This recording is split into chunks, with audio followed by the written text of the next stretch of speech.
Hello, I'm Don Gregg with Corporate Quality. We're here today to talk about ISO.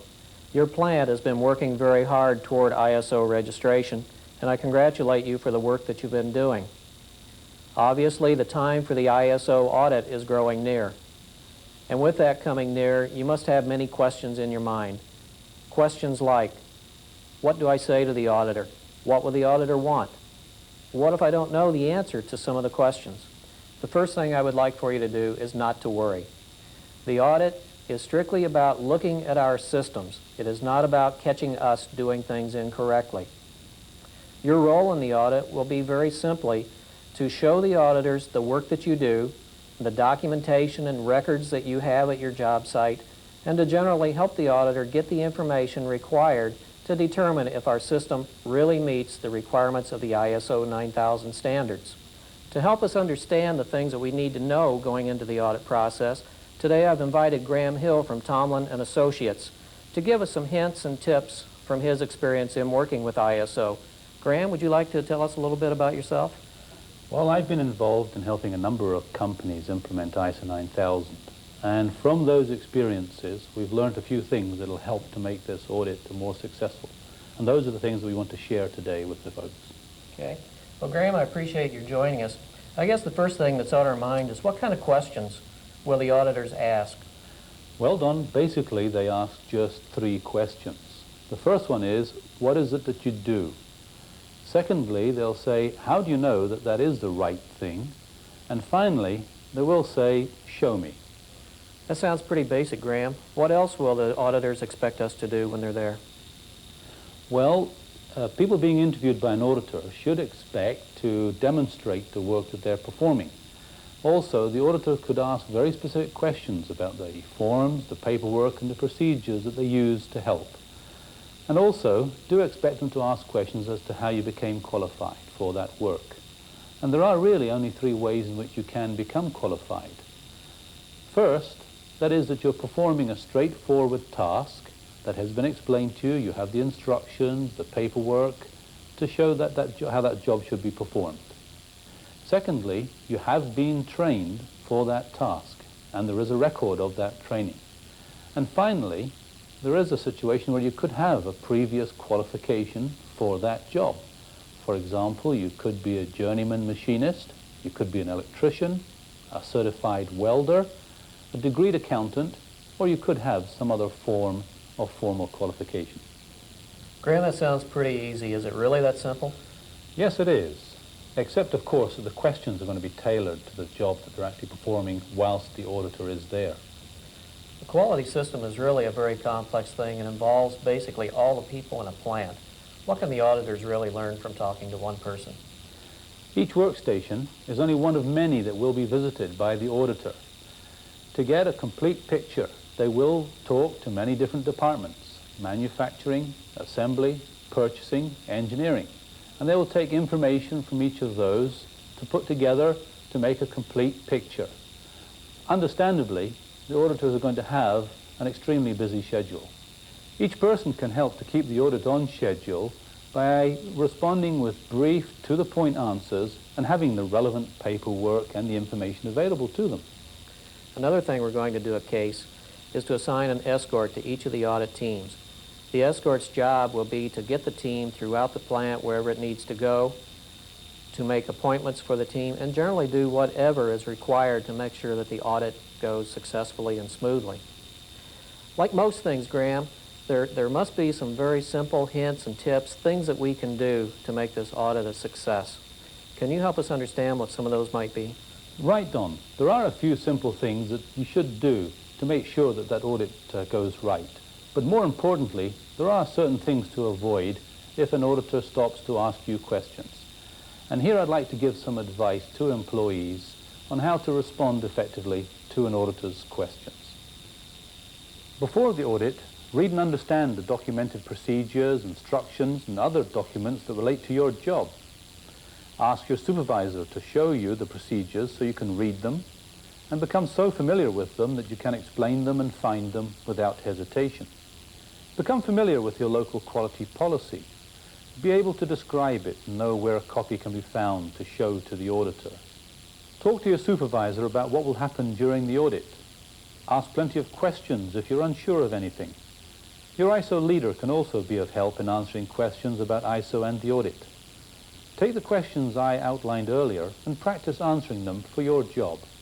Make sure you know when the auditors will be visiting your department. The auditor may or may not stop at your workstation. They'll probably talk to about 1 in 5 employees, but make yourself available if required. This will save time and make sure the visit remains efficient. Do remember that neatness counts. This applies not only to yourself, but also to your work area. Make sure that it is clean, neat, and well organized. Have only the materials and tools needed for that job. Remove any surplus items, especially paperwork that is for another job or not part of the approved document set that we talked about before. Have everything in its place. And by the way, this is the way we should maintain our work areas all the time, not just for this audit. That's pretty good advice, Graham. But what about when the auditor is here and we're face-to-face? What would you recommend to us at that point?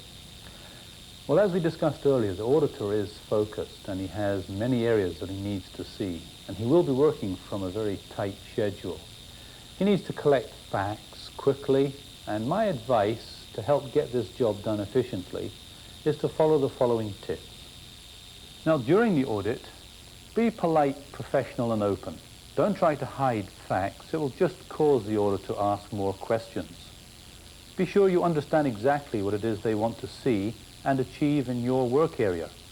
This will save time and avoid potential misunderstandings. Allow them to view what you are doing and the documents you're using. Carefully listen to their questions. If you don't understand what they want, ask for clarification. Also, give clear, concise answers that are accurate and factual to the best of your knowledge. Where practical, answer simply with a yes or a no.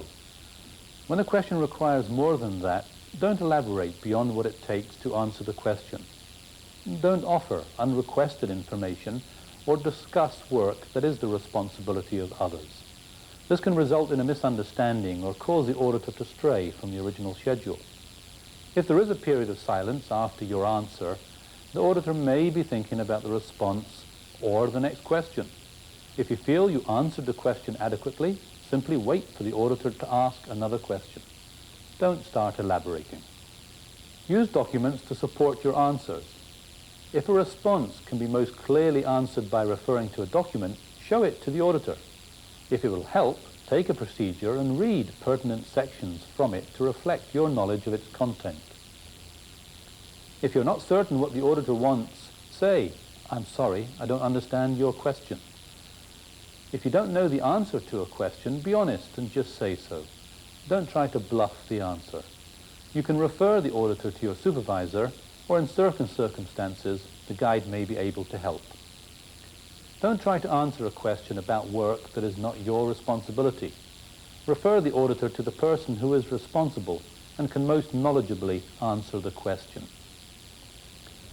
And finally, do take quality seriously. If the auditor points out an apparent non-conformity, assure him that you and the company are committed to fixing the problem and will do whatever is necessary to maintain quality for our customers. That's a really useful list of things for us to do, Graham. Earlier you mentioned, though, that there were some things that we really needed to remember to avoid, things that we should not do during the audit. Can you help us with that? There sure are, Don, and some of these are just the inverse of the do's. But let's take a look at some of those don'ts, and here is a list. First, don't elaborate. If a yes or no is enough, then stop. Stay on the topic. Secondly, don't describe every last detail or expand into jobs performed by others. If an explanation is needed, keep it brief. The auditor will appreciate your clear and concise responses and will ask for more information if it is needed. Third, don't bring up complaints or suggestions about how the job should be done in order to get an auditor to agree with you. Their job is to evaluate whether our system is working well enough to meet ISO requirements, not to offer suggestions on how to improve it. 4, don't disagree or argue a point with the auditors. If you can add information or clarify a point of misunderstanding, fine, but never argue a point. Talk about your concerns with your supervision and ISO leader later. 5, don't express opinions about how others do their job, either on another shift or in another department. Speak only for yourself. Facts, not hearsay, are important to the auditor. These hints will really help us feel more comfortable when we're talking to the auditor and will obviously leave a more positive impression with the auditor. Graham, you have obviously had some experiences that have been good and some not so good in your audits. Can you share some of those with us today?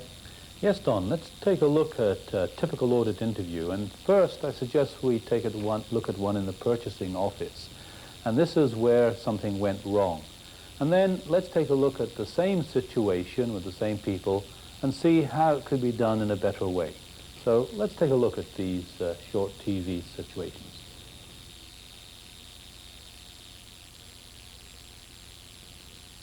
Anne, could you let me know what drawings or specifications does this vendor already have? I don't carry that information here. I just issue purchase orders. You'd have to go through engineering. They keep that kind of information on their files. How would you get to know if, from a new facility, some of the parts were having any quality problems? Well, basically the way I look at it, the guys on the shop floor here will tell me when problems come up, and they'll let you know loud and clear when there's a problem, and if they don't call me, I'm just assuming that everything's going okay. When the company moves to a facility like that, does the company have any way in which they can go and visit your vendors and suppliers and check on their performance? Well, other than the occasional golf outing, but no, we don't usually go there to check out their quality at all. Could you tell me what is it that would make up a complete purchase order? Do you have some kind of checklist that says these are all the parts that should go together to a supplier to give them the right information? No, we don't use any type of a checklist here. Could you help me? Do you have any procedures at all that describe your job or would help anybody new coming onto the job understand how Well, to do sure, it? we have plenty of procedures. They're all right here. Feel free to look at them.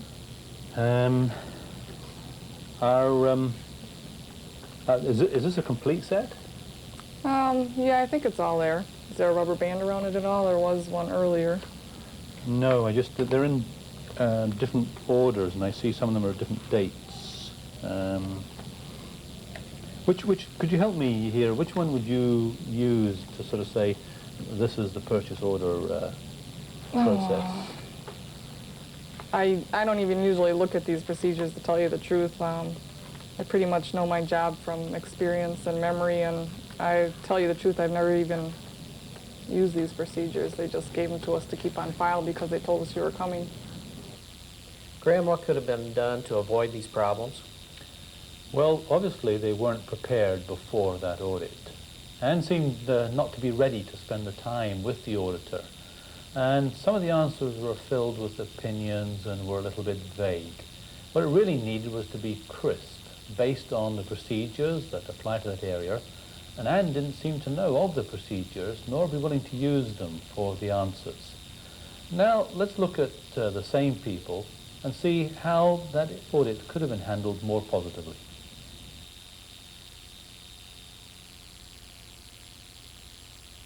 Can you tell me, does that engineering drawing have any rev changes to it? Yes, it does. As you can see here, revision was made on July 8th of 1994, and it's revision D. What made you choose this vendor for this particular part? We have a corporate supplier vendor code listing that we deal with. Do you have a copy of that I can Sure. see?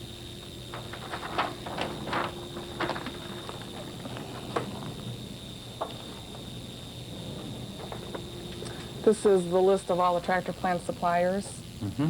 And Derby Cellular should be on the second page, right here. Right. This tells you who the buyer is, the name of How do you keep track of vendor performance? What do you do if you have any problems with quality? a reject ticket is issued, and after the reject ticket is issued, we wait for the supplier to submit a corrective action. Could you talk me through how you would finish producing this purchase order? What would be the next things you'd do to issue it? Okay, basically I go back to the computer and do an open PO, which is a term for opening an actual purchase order. The next day we get 3 copies of the purchase order that come out. So the computer will print those overnight? Right. What do you do if the manager is not available to sign the purchase order? Okay, in our procedures, it does state that a senior buyer will have authority to sign in the absence of the purchasing manager. Okay. That did go a lot better, Graham. Can you help us understand what the difference was? Well, Anne knew her job, and she was very comfortable describing that. She was obviously prepared to help the auditor and to use the documents that guide and instruct on what she should do. She was also willing to show how things work. A lot of comfort, a lot of information. That was a lot better. But you know, the same thing does apply on a shop floor. And we'd like to take a look at a shop floor situation. And then the same as before, let's take a look at one that doesn't go so well, and then one that does.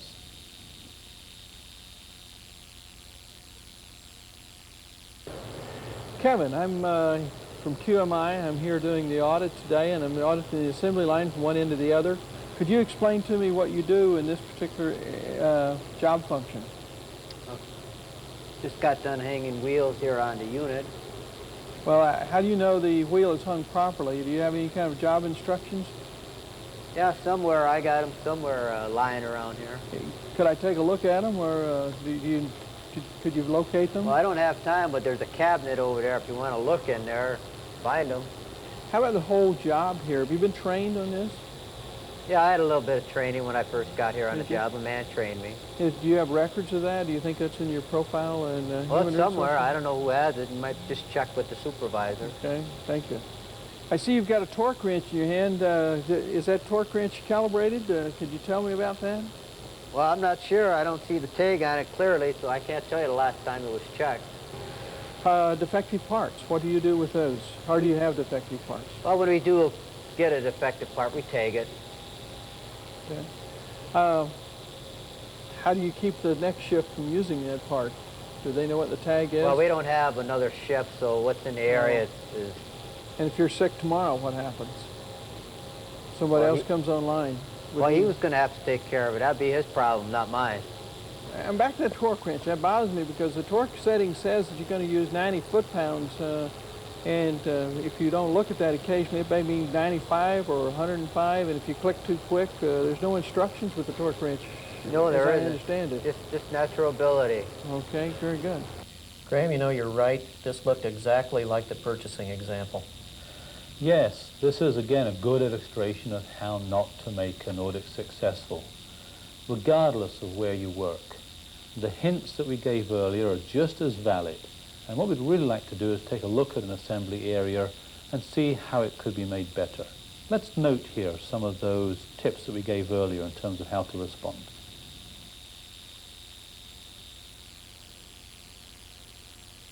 Kevin, this is Joe. He's an auditor from the registrar. I'd like to ask you a few questions. Sure. Good afternoon, Kevin. Nice to meet you, Nice Joe. to meet you. As Dick mentioned, I'm with QMI, and I'm auditing the assembly process, and I wanted to talk to you about this station and what activities you perform at this particular station. Okay, at this particular station, I mount the wheels onto the hubs and torque the bolts.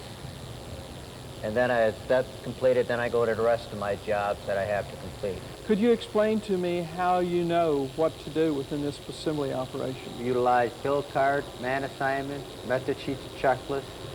Very good. Could I take a look at your checklist that you use? I assume you have some kind of a checklist that tells what goes on in Right, parts. we utilize different documents, and I'll get them for you. First of all, what we utilize here is a bill card which shows what type of style wheel that gets mounted on this unit. How I utilize this card is I look at the model numbers and different sections here which are indicated by numbers, which determines what I do on my job. How about the torque wrench? Do you use a calibrated torque wrench? Yes, we use a calibrated torque wrench. Okay, how often is that torque wrench calibrated? I would say probably about every 6 months. I think a colleague of yours tomorrow morning is going to check calibration. And then also, if there's a defective material, what happens to that? Well, the parts, when we do get defective, we utilize this document, a tag that we put on whatever the part might be, and that will instruct us what the problem is or what the rejection is, where we would send it to, and where quality control would then take care of it. Let's recap some of the more important items from our videotape today.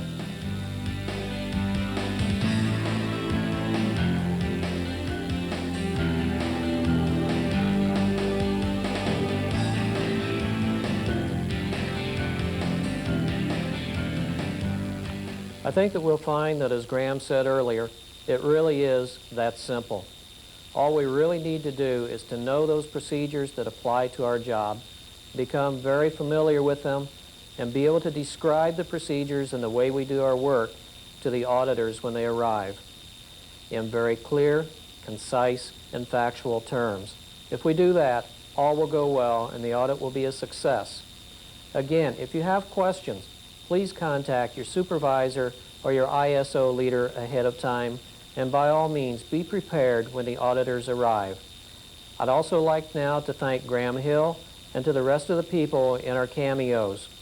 Good luck with your ISO registration, and keep up the good work. Thank you.